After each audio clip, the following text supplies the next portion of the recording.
আল্লাহ রাব্বুল আলামিন বলেন ওয়াকুর রাব্বি আদখিলনি মুদখালা সিদকিন ওয়া আখরিজনি মুখরাজা সিদকিন ওয়াজআলনি মিন লাদুনকা সুলতানান নাসীরা।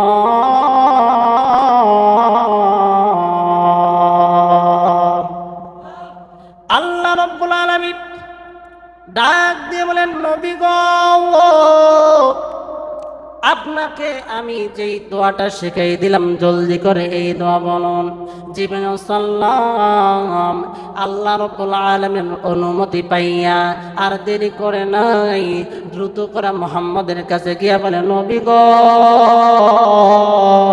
আল্লাহ রাব্বুল আলামিন আপনাকে হিজরত করতে বলছে, হিজরত করতে বলছে। সাথে সাথে এই আয়াত আপনার জন্য আমার আল্লাহ নাজিল করেছেন, ওয়াকুর রব্বি আদখিলনি মুদখালা সিদকিন ওয়া আখরিজনি মুখরাজা সিদকিন ওয়াজআলনি মিন লাদুনকা সুলতানান নাসীরা। ও নবীজি, আপনি আল্লাহকে বলুন, আল্লাহ আপনি আমাকে নিরাপদে, আপনি আমাকে সত্যরূপে প্রবেশ করান এবং সত্যরূপে আপনি আমাকে বের করেন এবং নিজের পক্ষ থেকে আমাকে রাষ্ট্রীয় সাহায্য দান করুন। সুবহানাল্লাহ।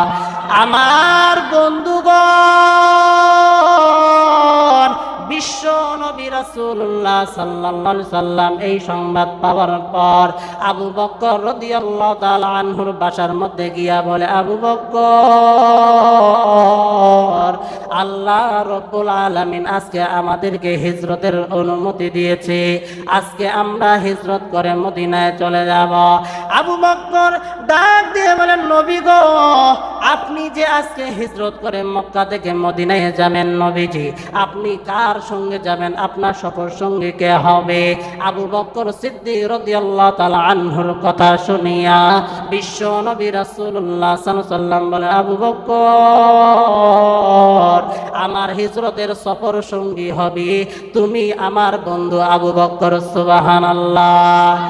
এ বন্ধু বাবা গো, বিশ্ব নবী রাসূলুল্লাহ সাল্লাল্লাহু আলাইহি সাল্লামের এই কথা শোনার পর আবু বকর সিদ্দিক রাদিয়াল্লাহু তাআলা আনহু কান্না শুরু করে দিলেন।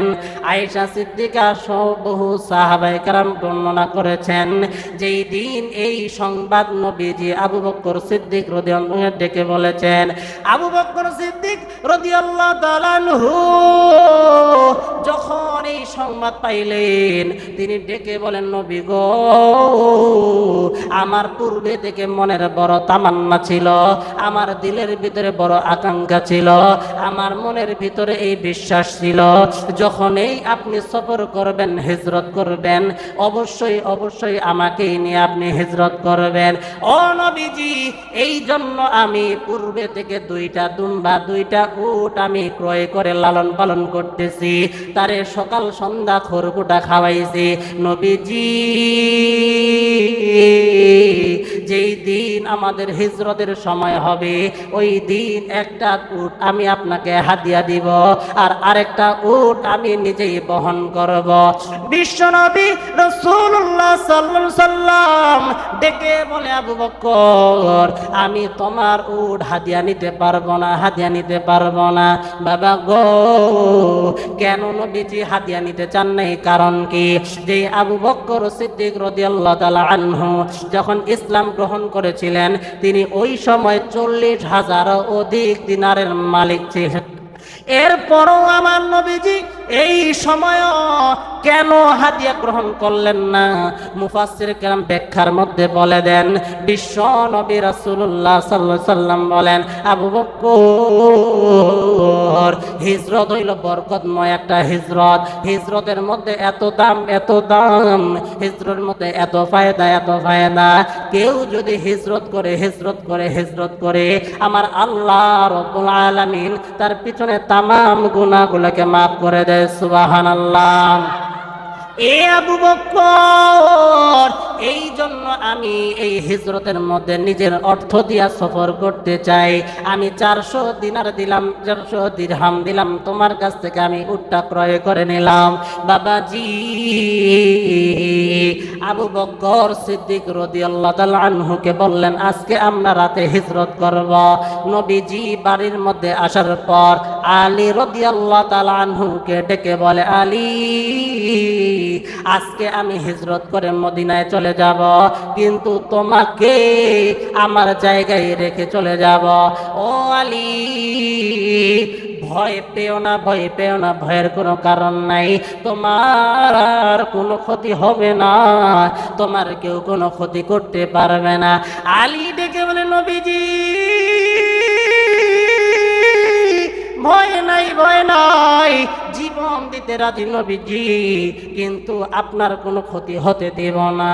নবীজি ডেকে বলে, আলী রে, তোমারে কেন রেখে যাচ্ছি আর কারণ হইল, এই মক্কাওয়ালারা আমাকে আল আমিন মনে করে, এই মক্কাওয়ালারা আমাকে সত্যবাদী মনে করে, এই মক্কাওয়ালারা আমাকে আমানতদার মনে করে। আমাকে তারা শত্রু ভাবার পরেও তাদের মাল সামানা স্বর্ণ গয়না কাটি আমার কাছে আমানতে রেখেছে। ও আলী, আমার যাওয়ার পর আমার এই মাল সামানাগুলো তাদের কাছে পৌঁছায় দিবারে আলী। আলী রাদিয়াল্লাহু তাআলা আনহুকে আমার নবীজি ওই জায়গায় শোয়া দিলেন। নবীজির সবুজ চাদরটা নবীজির গায়ের উপরে চড়াইয়া দিলেন, দিয়া বলে, আলী রে, আল্লাহর উপরে ভরসা রাখো, আল্লাহ তোমার কোনো ক্ষতি করবে না, কোনো ক্ষতি করবে না। মুসলমান বন্ধুগণ, সমস্ত কাফেররা একজন নয়, দুইজন নয়, কিতাবের মধ্যে পাওয়া যায় কমপক্ষে 100 জন মানুষ আইসা নবীজির বাড়ি ঘেরাও করছে। নবীজির বাড়ি ঘেরাও কইরা নবীজিকে গালিগালাজ করতেছে, কিন্তু আমার নবীজি কিছুই বলে নাই। কিন্তু নবীজি সূরা ইয়াসিন পাঠ করলেন, ফাআগশাইনাহুম ফাহুম লা ইবসিরুন আয়াত পর্যন্ত পাঠ করার পর হাতের মধ্যে এক মুষ্টি বালু নিয়া ওই বালুর মধ্যে আয়াতগুলো পাঠ করে ফু দিয়া জমিনের মধ্যে ছড়াই দিল। আমার আল্লাহ বলে, বাতাস রে, আমার নবীজিকে আমি বাঁচাবো, কেমনে বাঁচাবো? ওই বালুর প্রত্যেকটা কণা কণা কাফেরদের চোখ পর্যন্ত পৌঁছায় দাও। সুবহানাল্লাহ। এর বন্ধু,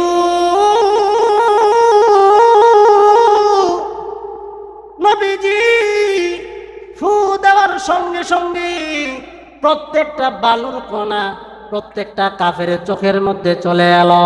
কাফেরদের চোখের মধ্যে পর্দা পড়ে গেল। নবীজি কোনো ঘাবড়াই নেই, আস্তে করে দরজাটা খুলিয়া তাদের সাইড দিয়া নবীজি বের হয়ে মদিনার দিকে রওনা। আবু বকর সিদ্দিক রাদিয়াল্লাহু তাআলা আনহুর বাড়ি থেকে রওনা।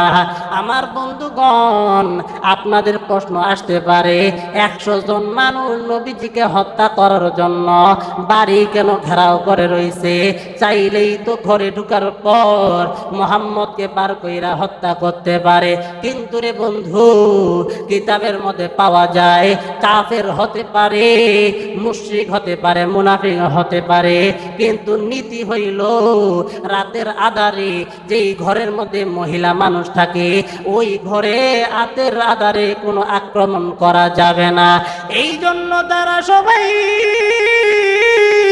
ঘরে ঢুকে নাই, ঘর ঘেরাও কইরা সকাল পর্যন্ত অপেক্ষা করবে।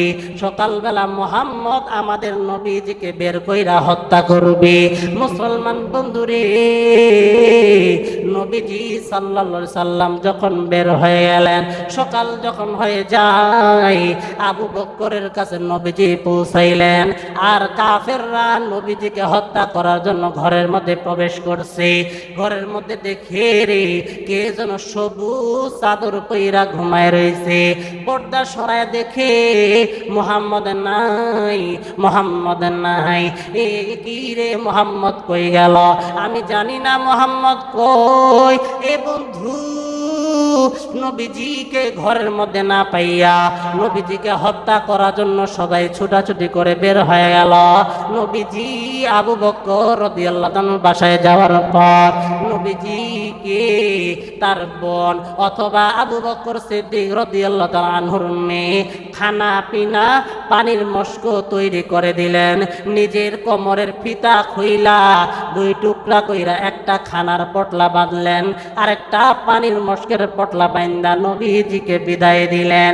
আবু বকর সিদ্দিক রাদিয়াল্লাহু তাআলা আনহু কিতাবের মধ্যে পাওয়া যায়, নবীজি যখন সামনের দিকে রওনা, আবু বকর একবার সামনের দিকে যায়, একবার পিছনের দিকে যায়, একবার ডানে যায়, একবার বামে যায়। নবীজি ডেকে বলে, আবু বকর তুমি কেন বারবার সামনে যাও পিছনে যাও, কারণ কি বলো না? আবু বকর ডেকে বলে, নবী গো আমি যখন পিছনে যাই তখন কেমন জানি আমার মনে হয় ডান দিক থেকে আপনারে কাফেররা আক্রমণ করবে, আবার আমি ডানে যাই তখন কেমন জানি আবার মনে হয় আপনাকে মনে হয় বাম দিক থেকে আক্রমণ করবে। ওগো নবী এই জন্য আমি বামে যাই। বিশ্ব নবী ডেকে বলে, ও আবু বকর বুঝলাম, পিছনে যাও, ডানে যাও, বামে যাও, কিন্তু সামনের দিকে কেন তুমি যাও? আবু বকর ডেকে বলে, নবী গো পিছনে যাওয়ার পরে, ডানে যাওয়ার পরে, বামে যাওয়ার পর আমার কেমন জানি মনে হয় না জানি কাফেররা আপনাকে হত্যা করার জন্য সামনে বইসা রয়েছে।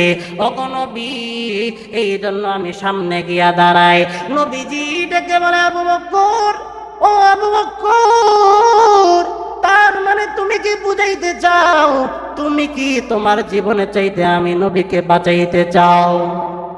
আবু বকর ডেকে বলে, নবী গো আমি সত্য বলতেছি, সত্য বলতেছি, আমি হইলাম একজন সাধারণ মুসলমান, আমি মারা গেলে কোনো ক্ষতি নাই, আমি শহীদ হইলে কোনো ক্ষতি নাই, কিন্তু আপনি হইলেন রহমাতুল লিল আলামিন, লাকা ইল্লা রহমাতাল লিল আলামিন। ওগো নবী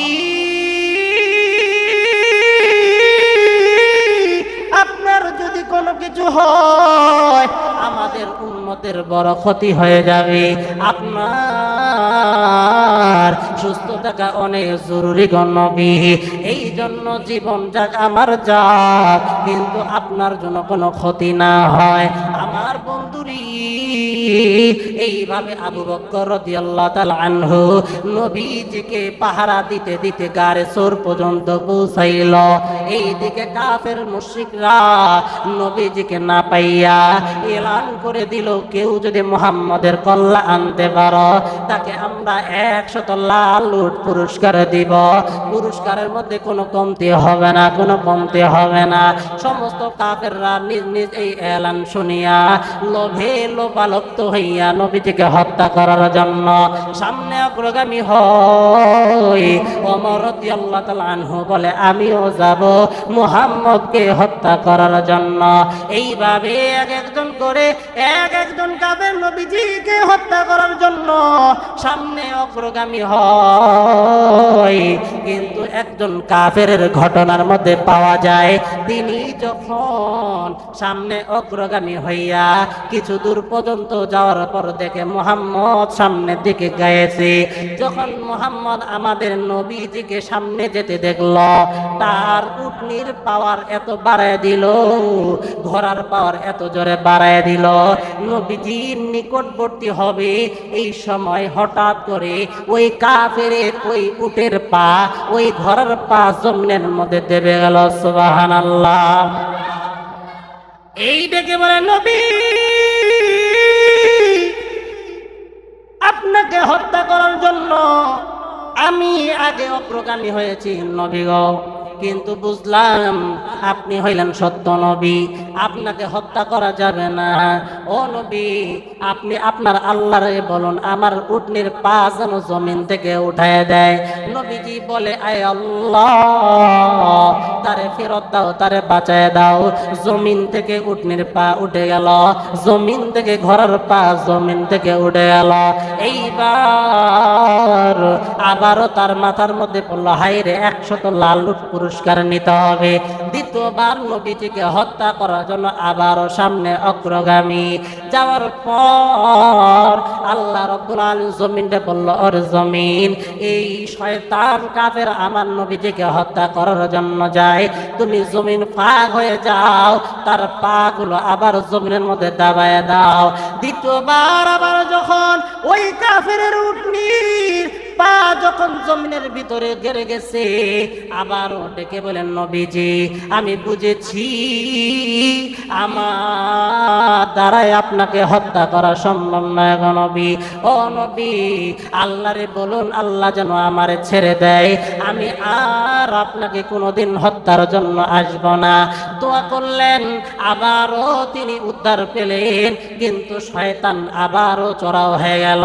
দ্বিতীয়বার আবারও নবীজিকে হত্যা করার জন্য সামনে অগ্রগামী। সামনে যাওয়ার পর কিছু দূর যখন গেছি, আবারও জমিনের মধ্যে পা ডেবে গেছে।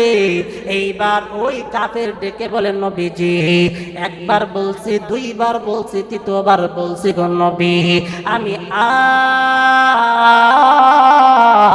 আপনাকে হত্যা করার জন্য সামনে অগ্রগামী হব না।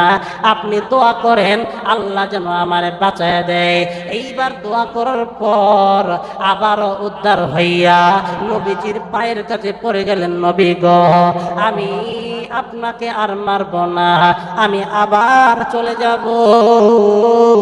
কিন্তু নবীজি যখন মক্কা মদিনা বিজয় হবে, আমি যদি ওই সময় আইসা আপনার কাছে কালেমা পড়ে মুসলমান হই, তাহলে কি আপনি আমারে ক্ষমা করবেননি? নবীজি বলেন, ওয়ামা আরসালনাকা ইল্লা রাহমাতাল লিল আলামিন। আমি নবীজিকে সাধারণভাবে পাঠানো হয় নাই, আমি হইলাম রহমত, আমাকে রহমত স্বরূপ পাঠানো হয়েছে।